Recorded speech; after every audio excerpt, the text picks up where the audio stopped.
So what happens if an appraisal comes in low, a low value on a house flip like the one we're standing in front of right now? We have Nick here from Lock Appraisal. We're gonna take you guys on a tour of the place. Obviously, we're still mid-renovation, but we're gonna go over all the do's, the don'ts, the worries that come with flipping a house, appraisals on it, whether it's rentals or flips.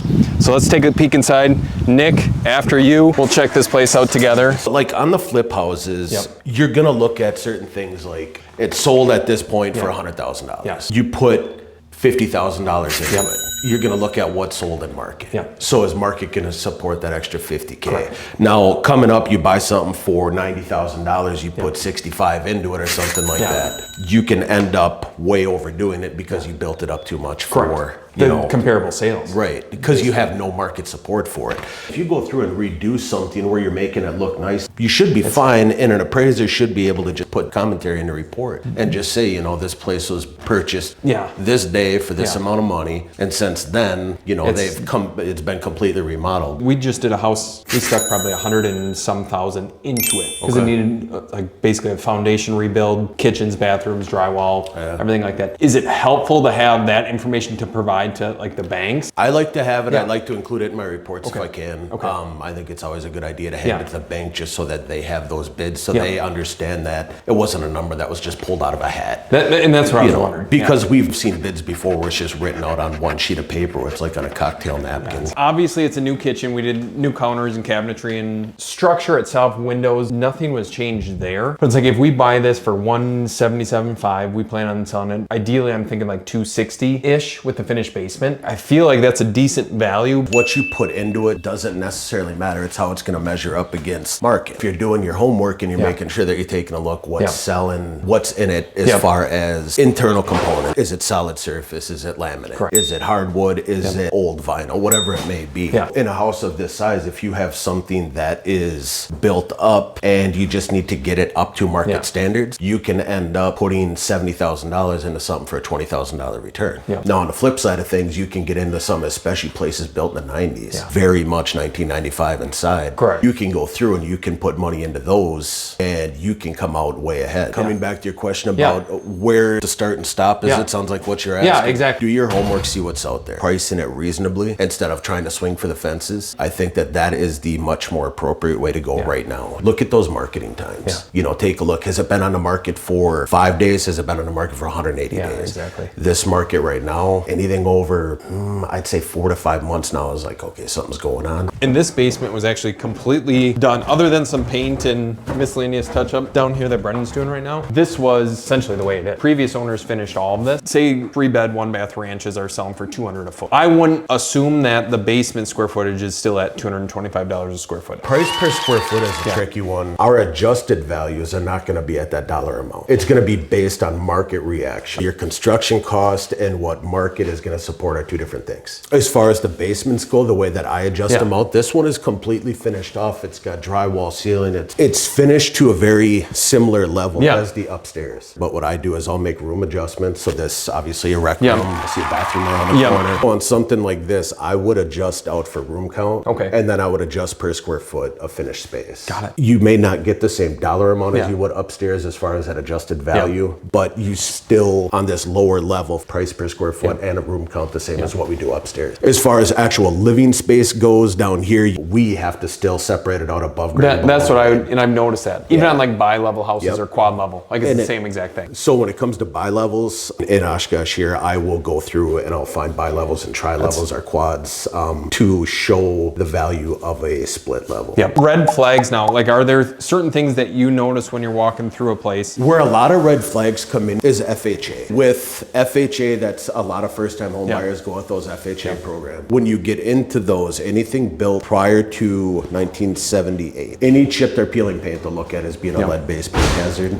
So if it was built in 1980, you're fine. You're good. But 78 or before, other than that, other red flags just in FHA, one of the most common ones is that there's no utilities on, so we can't check utilities. What we have to do is go into the kitchen kitchen, turn Yep. on a faucet, Yep. go into the bathroom, turn on a faucet, and then flush the toilet. Okay. And what we're looking for is you're looking for a pressure drop. So what'll end up happening is it'll go from a nice full, Yeah. and it'll go down to like a pencil. Then what that's showing is that there could be potential plumbing issues. Another one is we'll have to check a few receptacles. Yep. You're gonna check a relative amount. Yeah. If there's 30 receptacles in a house, you should probably check at least 5. On the conventional side of things, non-FHA, the biggest things that we're gonna be looking for is any kind of a safety issue. Okay.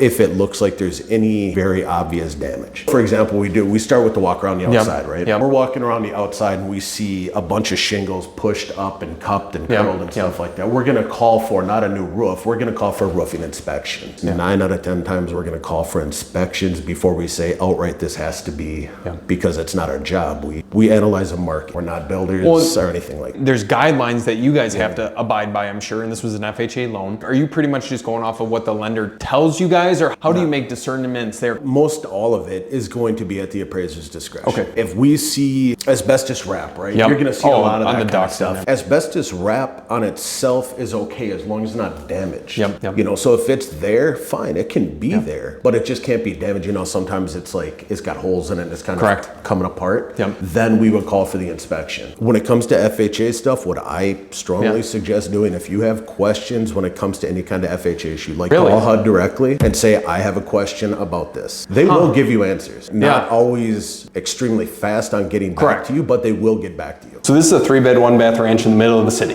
Fairly easy to comp out. There's other similar houses that sell all the time. Say this was a 3-bed, 1-bath in the country. What approach do we take then when it comes to determining value? Because I would assume, based upon what I know, values are a little bit higher when they're on acreage, but that's, I guess you tell me.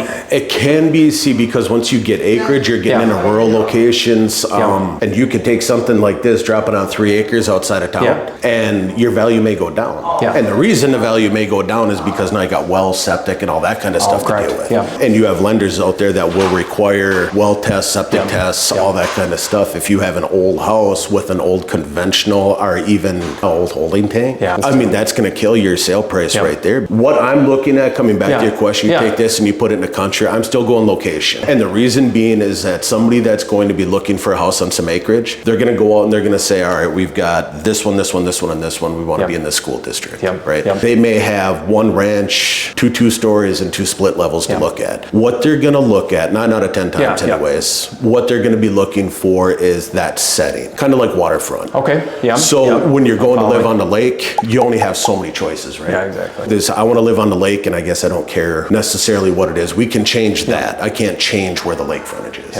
So same concept once you get out into the rural locations. So stick to location, come back to that old location, location stuff. We just were at a buddy's dome house that he's remodeling. And he's like, I said, the issue you're gonna have is when it comes to the appraisal. I'm like, they have to compare it to a... You have no comps. And I would go across the state just to show that, okay, there are other domes that have sold, granted it's 150 miles away, but there are other properties in Wisconsin that clearly got financed. So they are there. And then what you're going to end up doing is using those numbers just to show that there is evidence of that style being in the market. And then you're going to end up using a lot of cost. Well, I'm going to lean on the cost approach a lot on something like that. If you're going to try doing flips and you're going to try getting into this, you need to do your homework. Flip houses, I know in my trade, I've heard mixed batches where people say, you know, well, they only bought it for $100,000. They only put 50 into it. That doesn't matter. It's all in what market's going to suck up. So there should not be any stigma